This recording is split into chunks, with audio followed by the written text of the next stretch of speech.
Selamat pagi Bapak Ibu Saudara-saudara yang terkasih. Selamat jumpa dalam waktu teduh pagi bersama Gereja Toraja Jemaat Bogor, edisi Kamis 23 Mei 2024. Bacaan kita hari ini Roma 8 ayat 1 sampai 11. Sebelum kita mendengarkan firman Tuhan, mari kita berdoa. Kami bersyukur Tuhan pada pagi hari ini. Terima kasih untuk kasih dan anugerah-Mu yang selalu Engkau nyatakan bagi kami. Pagi ini di hadapan-Mu kami menundukkan diri, rindu mendengarkan sabda-Mu. Kami mohon pertolongan Roh Kudus, dimampukan untuk memahami firman Tuhan dengan benar dan melakukannya di tengah-tengah hidup ini. Berfirmanlah, ampuni dosa kami, dalam nama Tuhan Yesus kami berdoa. Amin. Bacaan kita Roma 8 ayat 1 sampai 11, firman Tuhan, hidup oleh Roh. Oleh sebab itu, sekarang tidak ada penghukuman bagi mereka yang ada di dalam Kristus Yesus. Sebab hukum Roh yang memberi hidup telah memerdekakan engkau dalam Kristus Yesus dari hukum dosa dan hukum maut. Sebab apa yang tidak mungkin dilakukan hukum Taurat karena tidak berdaya oleh tabiat daging, telah dilakukan oleh Allah dengan mengutus anaknya sendiri dalam daging yang serupa dengan daging yang dikuasai dosa. Dan untuk menghapuskan dosa, ia telah menjatuhkan hukuman atas dosa dalam daging, supaya tuntutan hukum Taurat digenapi di dalam kita yang tidak hidup menurut keinginan daging, tetapi menurut Roh. Sebab mereka yang hidup menurut tabiat daging memikirkan hal-hal yang dari keinginan daging. Mereka yang hidup menurut Roh memikirkan hal-hal yang dari Roh. Sebab keinginan daging adalah maut, tetapi keinginan Roh adalah hidup dan damai sejahtera. Sebab keinginan daging adalah perseteruan terhadap Allah, karena keinginan itu tidak takluk kepada hukum Allah. Hal ini memang tidak mungkin baginya. Mereka yang hidup dalam tabiat daging tidak mungkin berkenan kepada Allah. Namun, kamu tidak hidup dalam tabiat daging, melainkan dalam Roh. Jika memang Roh Allah tinggal di dalam kamu, namun jika orang tidak memiliki Roh Kristus, ia bukan milik Kristus. Namun jika Kristus di dalam kamu, tubuh memang mati karena dosa, tetapi Roh adalah kehidupan oleh karena kebenaran. Jika Roh Dia yang telah membangkitkan Yesus dari antara orang mati tinggal di dalam kamu, maka Ia yang telah membangkitkan Kristus dari antara orang mati akan menghidupkan juga tubuhmu yang fana itu oleh Roh-Nya yang tinggal di dalam kamu. Amin. Tema kita hari ini, keinginan Roh, hidup, dan damai sejahtera.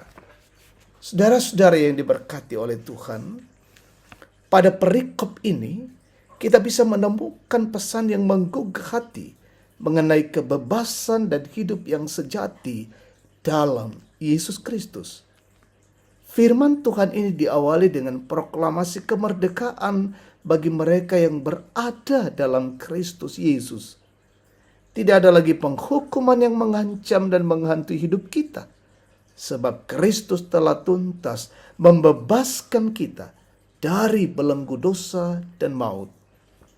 Dalam perjalanan hidup ini, setiap pengikut Yesus Kristus dihadapkan pada beragam pertarungan kehidupan iman.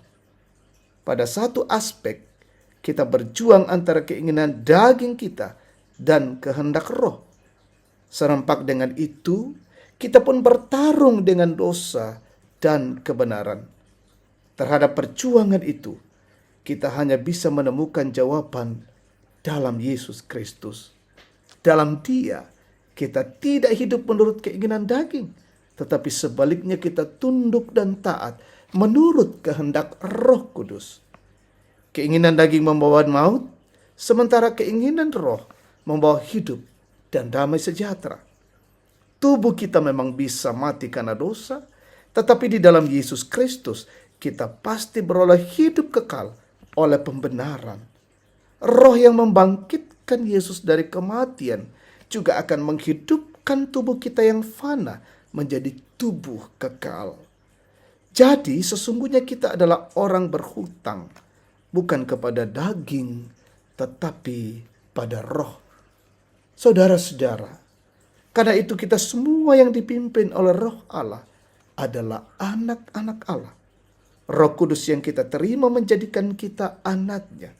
Roh Kudus menolong dan memberi kita hidup yang sejati, membawa kita kepada kehidupan dan damai sejahtera. Mari terus berjalan dalam kebebasan dan kebenaran yang diberikan oleh Kristus Yesus. Amin.